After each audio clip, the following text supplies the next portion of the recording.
What the f happened to COD Zombies? For what started off as a bit of fun that you could unlock once completing World at War, to a full game mode that people have dedicated their entire lives to, and even YouTube channels, all in order to unlock the mysteries of the ether, which entertained the masses and inspired some insane creations from the community. From their own mind-blowing maps with some insane Easter eggs, to recreations of this mode in other games such as Minecraft, Pavlov, Roadblocks, and much more. Also, due to the community having access to Radiant, some very talented mappers have used this engine to recreate some other games within zombies, just like Destiny, Resident Evil, and the list just goes on. But that is then, and this is now, where a lot of people like myself boycotted the latest adaptation of zombies in Call of Duty Vanguard. I'll get to why at the end of this video, as this video is covering what the f actually happened to COD Zombies.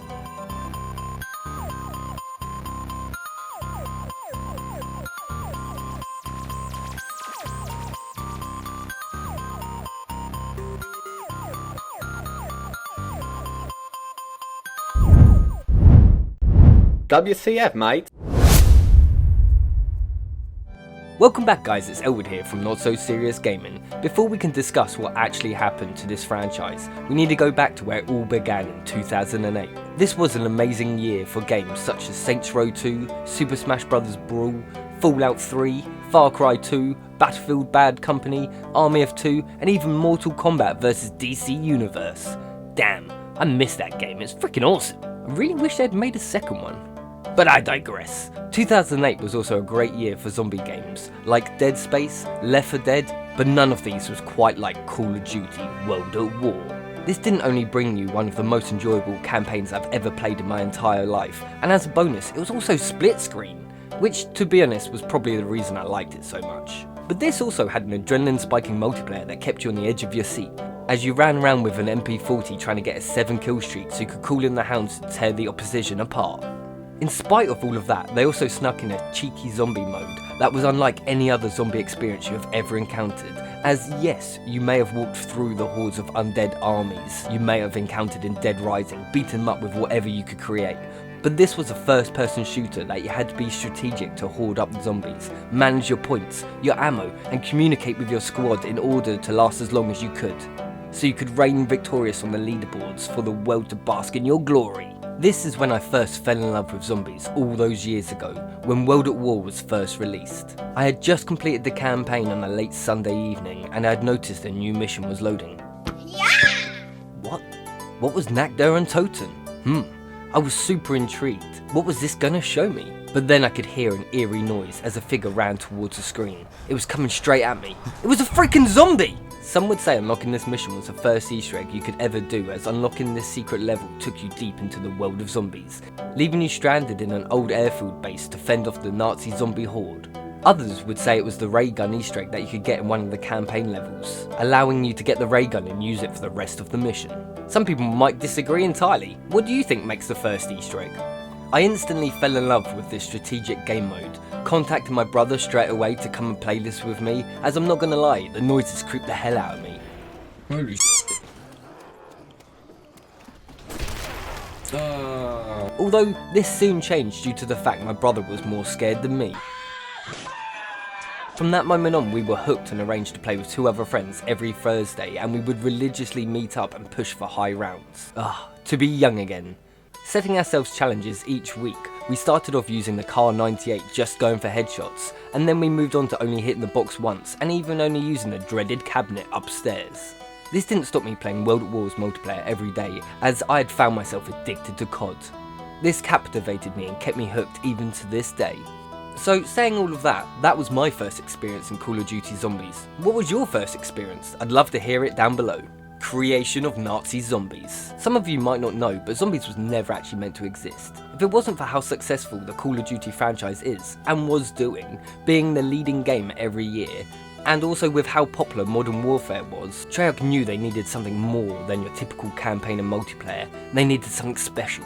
But what? It turns out they had it all along, and it was a who, not a what. And that who is Jesse. Ah, thank you. Jesse's mum was an amateur programmer, and when he was little they used to code from magazines and debug and mess around with scripts together. When he was in middle school, he got into playing Marathon, and using their modding tools, he started on his own creations, and then he would release them on AOL. That's an old internet company and browser for you young whippersnappers out there. This was his first real taste in modding and creating games, and he got great feedback from all these communities. He then got into computer science in college and decided he wanted to become a computer programmer, although during all this it didn't stop him tinkering with other games such as Return to Castle Wolfenstein. His passion for gaming never dwindled, even though his teachers and peers tried to steer him away from his dreams. I actually managed to find Kung Fu Grip Tournament Edition for Wolfenstein that he created, which he released 5 years before World at War on May 6, 2003. I'll leave the link down below for anyone who may wish to download this for themselves. This is when the online community was fully supportive and encouraged him to pursue his job in game design. This didn't pan out at first, and he ended up getting his master's degree and began teaching in high school for about 6 months, until Grey Matter whisked him off to LA for a job interview, in which he went wearing a suit and a tie, and they mocked him for it. However, this didn't stop him dominating the interview, as he recreated a mixture of 2 classic games to present to them, and they loved it. In January 2002, Activision bought the remaining 60% of Grey Matter Studios that they didn't already own, after the successful release of Return of Castle Wolfenstein. The publisher paid 133,690 shares of common stock. At that time it was worth around $3.2 million US. This is just after the studio and Jesse were put to work on Call of Duty, the United Offense expansion. This is the first real time he'd created single player content, and this then wouldn't change until 2008 with World at War. His role in United Offense was to script the first level and help script others, and thus his Call of Duty journey began, with the game releasing on September 14th, 2004. After this success is when Grey Matter merged with Treyarch in 2005. This is when great PC experts who had just released Call of Duty that had revolutionary AI behaviour. I mean, you could even aim down sights. It was the first game you could actually do it in. That's sweet, I got a machine gun. How do you aim it though? Dude, it's Halo. Can't aim. What? You can't aim? Ah, sod this. Did you just jump off a cliff? Maybe. You can't even aim. I'm trying to run. You can't even run. You can't aim. You can't run. What can you do? Yeah. My pistol. Now I can aim. And Treyarch, who had the knowledge of consoles, although had been working on quite a few cancelled projects, were brought together. They knew bringing these 2 great companies together, they could reach all ends of the gaming market with their next Call of Duty. This is when they got the idea to keep releasing a new Call of Duty each year to keep growing on the success and hype of their previous releases. In 2005, they worked on the development of Call of Duty 2, Big Red One, and only had 9 months to accomplish this due to true Activision fashion. As a new Treyarch studio, they already had one mighty task on their hands, with many sleepless nights, even some members using mattresses under their desks, just so they could maximise work and sleep. They survived the dreaded crunch, and they managed to release what would be Jesse's first ever console game. Activision, after 20 years you're still pushing your staff to breaking point to try reach these targets that you must achieve. When will you show them any gratitude? If you don't end up showing them some soon, they'll create the worst... Oh wait, they just created the worst Call of Duty of all time. But I digress. St. Lo was the opening level for Call of Duty 3, what was created by Jesse that they had rushed to complete for the following year. The great Steven Spielberg was at a demo that they showed behind closed doors, as at this time he was working on the latest Medal of Honor game, so he had a chance to see Jesse's level, and had this to say about it. He saw it, and right afterwards he goes, yes! Like, he was like, why aren't we doing this? This is awesome. You know, he was all excited about it. World at War. Finally having more than a year to work on a game, Treyarch were tasked to start working on their next game. The team pitched their own ideas, including a sci-fi idea that later became Jesse's inspiration for Infinite Warfare, but Activision had their own ideas and told them that it'd be another World War II game, although tackling it from a Pacific theatre angle, so lots of water and brutality. The team did what was asked of them, but still wanted to add their own flair to it. It turns out they'd also created a British campaign that was almost completed and had to be cut by the decree of Activision, as they wanted to keep the focus more on the American Pacific campaign. And I'm not gonna lie, I would have freaking loved to have played that. This was by far my favourite campaign, and this was just an amazing interview to listen to, so if you want I'll put the link down below. It was great to hear about how they created the animations for the Japanese, and just about Jesse's life in general really. He's done some really amazing things for the gaming community, just like the creation of Nazi zombies. Treyarch knew the game was in need for another game mode to keep up with the competition. They had never actually planned to add zombies at all. This originally stemmed from the idea of a flash tower defense game, and the producer also suggested a bunker defense game mode where you could rerun levels, but the enemies got progressively harder as you went along. However, this didn't fly well with Jesse. He was dead set on a tower defense style game mode. Then used what some people would call his spare time, but most others would call it snacking time, 3 or 4 AM. He would start working on his first installment, what we know and love today as Nacht Der Untoten. He started off with a random house with 2 floors, and then replaced it with assets that other designers from Treyarch helped him with. Starting off with animations being the soldiers using gun butts to knock down the planks to get into the windows, and then slowly transforming more and more into what we know and love and enjoy as zombies. Jesse let the team test this and play it. They all enjoyed the game mode so much that they all added their own artistic assets. They only had a few months to work on it. However, Treyarch started to panic and pulled the plug, so Jesse, the lead developer, could get on with finishing the campaign. But then, a miracle happened. Treyarch had a change of heart and gave zombies the green light, but wanted to keep Jesse working on the campaign and got Mike Denny from IW to take over the scripting for zombies. And thus, Zombies was born. What they didn't know was that this would go on to change many people's lives in many different ways and still going strong today almost 20 years later. Well, maybe not the latest version of Zombies, but with the great Zombies community keeping BO3 alive with thousands of players still playing these great maps and having great mappers and scripters keeping us entertained weekly with fresh new content. I honestly hope Zombies doesn't crumple away into a distant memory.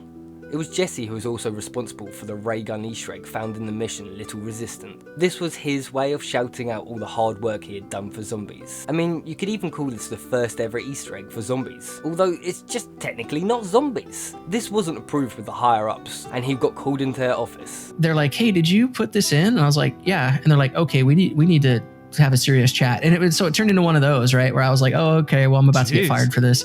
And the reason they weren't happy was because we decided to repurpose some Japanese dialogue, but the audio director flipped the dialogue. So he reversed the dialogue and he put a bunch of reverb on it. So it sounded really like kind of spooky, like, Sure. And they were like, why did you put devil speak in the game? And I was like, what are you talking about? This is all approved. Like, this is all legally approved dialogue. Like, it's already cleared. Like, like the audio director already like approved it and everything. And then you should have turned around on them and go like, how do you know what devil speak sounds like? Right?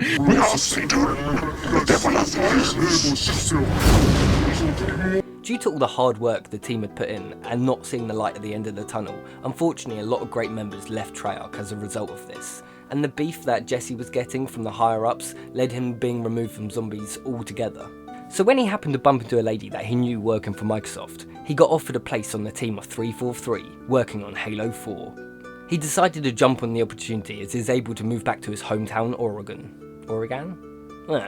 Unfortunately, this video is about Zombies, not the amazing character of Jesse, so although he later joined back up with the Activision team, joining Infinity Ward, he never actually went back to working on Zombies. However, if it wasn't for him, we wouldn't have this unique and wonderful game mode. Although his role in the story was cut short, I still think that we all need to remember Jesse for his contribution as the father of Zombies. But like the game mode itself, the story of Zombies continues without him. So now onto the video. Nacht Der Untoten.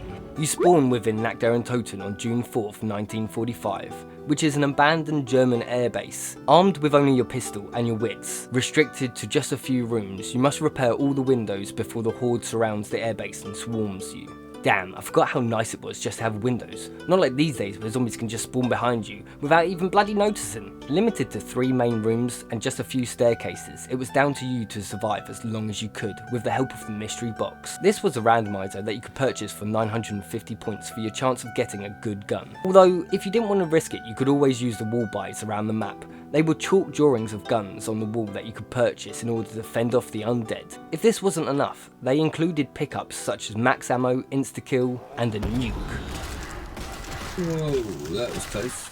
All that aided you in different ways against the zombies, although don't even get me started on the cabinet upstairs. You could try your best to hoard zombies around the entire map, or you could just sit in a corner with your friends and scream at each other each time you needed to reload. As if things weren't timed that well, this could be over for you ever so quickly. Even with how simplistic this is compared to these days, this took the community by storm as people couldn't wait to play the new and exciting game mode. Eventually Treyarch actually unlocked Nacht Der Untoten in a later update so anyone could play it without actually waiting for your friends to complete the campaign. The first ever Easter egg within Zombies was in the form of a radio that you could either shoot or stab, and it would play one of the many songs made from the game's soundtrack.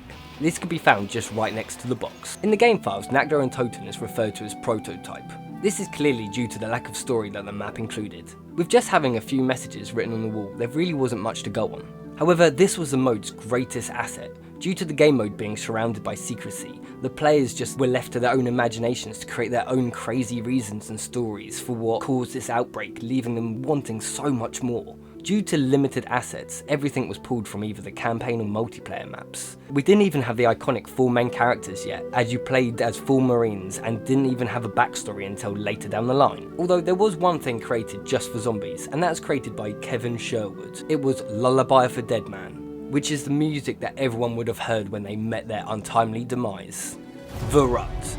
Modern Warfare had great success with all their map packs. So much Treyarch had planned on releasing 4 map packs taking DLC to an entire new level. Their first map pack included Verruckt, the German word for crazy or insane, and this was based in a Russian asylum that was ripped straight from the campaign. Knowing players got comfortable with camping together, the new lead designers took a different approach by ripping the players out of their comfort zone and splitting them up. Divided by a door that needs power to be activated, the players now had a daring challenge to add to their experience. This challenge gave you something to work towards, as the new goal was to save up points, battle your way through the hordes of zombies until you can slam down that power handle and party with your friends again. Also better known as holding hands in a corner somewhere screaming at each other. The isolation truly felt real as you explored the eerie asylum, introducing new AI mechanics as zombies could not only now reach you through the windows and give you a slap, but had now been pack-a-punched so they could double slap the player. Paired with this, Verruckt had nowhere really to hide, making camping very hard. This is where people came up with their own strategies in order to survive the crazy asylum. Players could keep set doors closed in hope to hold a window in a corridor, or even change it up completely. Players now had an option to hoard around the map, keeping them constantly moving. This is just like the mystery box, as now it had multiple locations and could move up just after a few hits. This truly enhanced the fear factor, as players had lost their safety blanket camping next to the mystery box, being able to spam it whenever they needed it. However, to balance this, your goal the entire time is to power up the asylum and reunite with your team. As a result of this, you unlock the ability to activate traps around the map that electrified zombies out of existence, giving you a chance to revive your friend, reload your gun, or eat some nachos. I mean, who doesn't like nachos? Not only that, but you would have 4 brand new perk machines that would go on to make zombies what it is today. They are Juggernog, Speed Cola, Double Tap, and Quick Revive. These perks became life or death, enhancing your strength against the zombies. Jug to pimp out your health against the new double slap mechanics, Speed Cola to help reload the heavy deployable machine guns, Double Tap was so you could shred through your ammo even quicker, and Quick Revive so you could get your friend on the feet after they tripped over their shoelaces. This map brought the most new mechanics to the game, including voice lines for the first time. Although this didn't really add much of a story to the game, just to the main objective about getting the power on and surviving. As far as hidden Easter eggs go, on March 25, 2009, 2 weeks after the map's release of Verruckt, the music Easter egg was discovered. This played the full song of Lullaby of a Dead Man, that was the death music on the previous map, and would be the birth of the first music Easter egg. The full song was created by Kevin Sherwood and the vocals by Elena Segman. To activate this, all that you needed to do was to flush the loo 3 times. This really didn't take the community long, as they'd been yearning for a story behind the mystery. After this, the search continued, finding an interactive drill that played audio to even finding Bible verses on the wall via random scribbles in blood. The community wanted more and Treyarch listened and were ready to deliver. This is the amazing time that players started making up their own lore, and you'd start hearing all sorts of rumours about hidden Easter eggs, such as how you could get the ray gun out of the box first hit, and other conspiracy Easter eggs. Shi No Numa. Finally, we were now able to get our fix and scratch that itch we've all been craving. 4 unique playable characters, each with their own dialogue and characteristics. Even if it was a cartoony stereotypes at first, we all got to know and love them. Dempsey, the gun-ho American, Edward Richtofen, the evil German scientist, Nikolai, the drunk Russian, and Takeo, the honourable Japanese soldier. This is the first time you can come across a rock of element 115, in which each character will respond differently when interacting with it. I wonder if that rock brought those freak bags.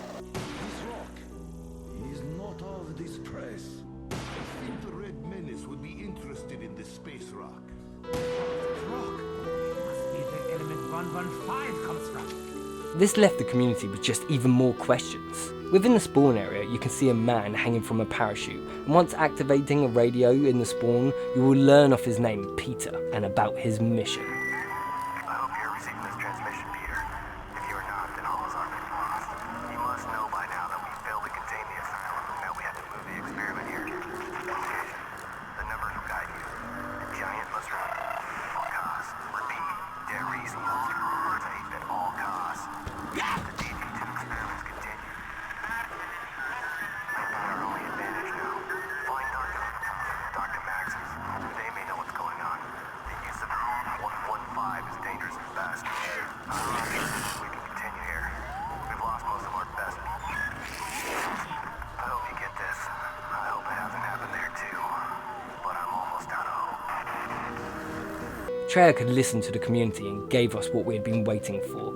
Characters and a story arc that players could finally get emotionally hooked on to enhance their experience of Treyarch's world of zombies. The designers had caught on to how everyone was coming up with crazy new ideas on how to push for new rounds for the first two maps, and wanted to put a spanner in the works. This is why the map is situated in a Japanese swampland. You spawn within a central hub building with a ground floor and a first floor, then 4 huts on each corner of the map that you can access via an ease of a zipline or by trudging through the unforgiving swamp.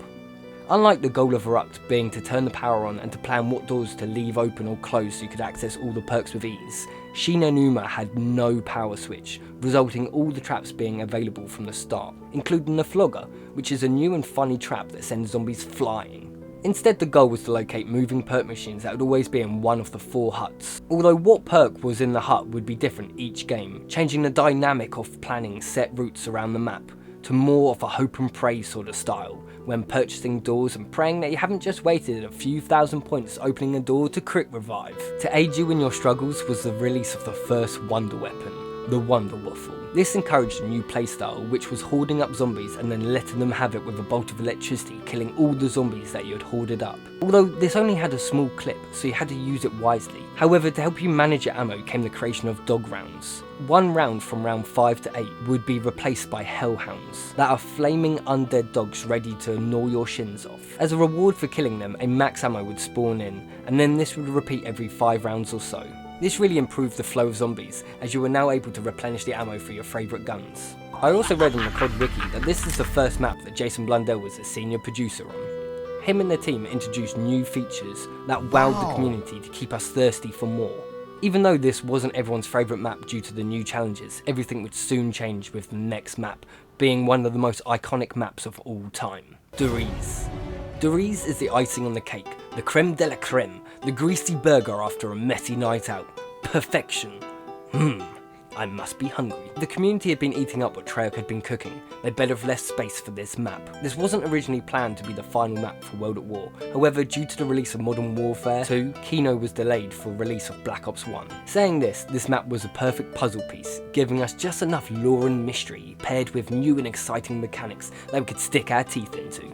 Using the base mechanics of Nacht Der Untoten, the perks and traps introduced in Verruckt, and evolving the lore and mysteries brought to us in Shi No Numa, this map was a real deal, including all the cool aspects from each map to create probably the most played and iconic map of zombies history. The lore dove headfirst into the creation of zombies, even explaining the creation of the Wonder Waffle.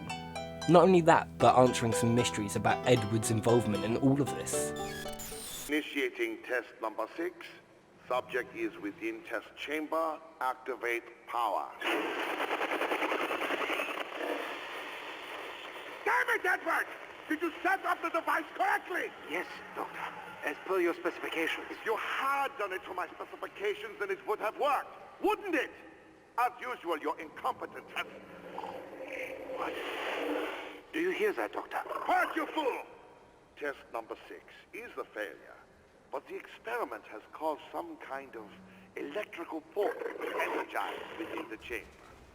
Well, open the door! Doctor, I don't think... Open the door, now!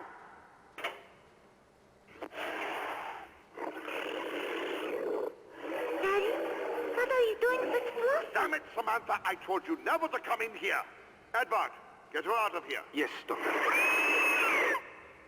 What's wrong with her? Daddy, what did you do? Fluffy! Come back here, Samantha! Stop her!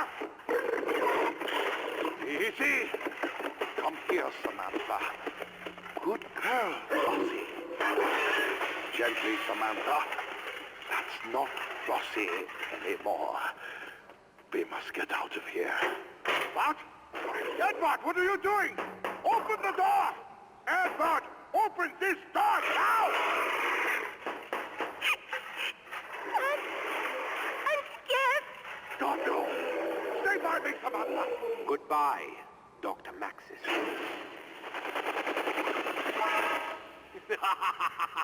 This information was found in numerous audio logs around the map as Treyarch's way of interacting with the community in the form of Easter eggs. They also responded to the negativity that Shi No Numa got due to one route out of each hut area in the form of teleporters. This meant if you ever felt yourself overrun, there was always a get out of jail free card in the shape of a teleporter that you must purchase for 1,500 points to arrive back in the spawn area. This also triggered a random power up to spawn in, and using each teleporter partly opens up the door to Pack-a-Punch. This was the biggest game changer since we were introduced to the perks. Now any gun has a chance to cause mass destruction. Not only that, but you could even get a Bowie knife to pimp out your melee damage. Carpenter was another power up introduced to slow down the hordes of zombies, but not as much as the new symbol monkeys. You could get these out the magic box, and you could throw them to distract the zombies long enough to revive a fallen comrade, or even give you the chance so you could pack a punch so you could have a new shiny gun. This was also the first map that showed the playable map area in the pause menu, as well as new traversals so zombies could climb up over certain ledges and fences. The sawed-off double-barrel shotgun and the Type 99 had to be removed due to the fact that Treyarch would receive numerous emails from players that these weapons, when they were pack-a-punch, would cause the game to lag extremely terrible, just like my words here. This is when Treyarch actually listened to the community in order to create the best game that they could, making changes and improvements that the community had all been wanting. Although many years later this would definitely change. With the newest release Vanguard, I personally just boycotted this game and didn't even play it due to how far they'd strayed from the original OG game mode, ruining what we all know and love to this day. And they just created this.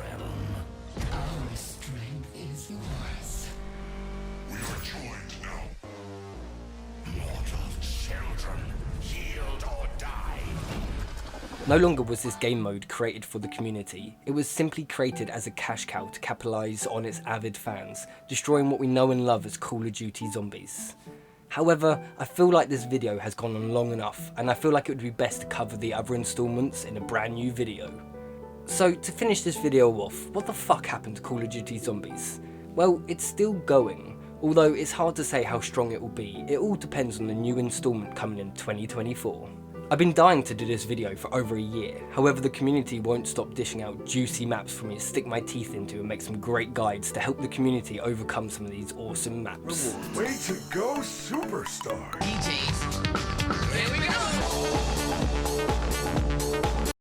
I even thought during this time I'd dabble in making maps myself, and god damn, it's a lot harder than you could ever imagine. So mad respects to all those who take on that challenge. And hey, if you want to check out my maps, I'll leave those in the link down below as well.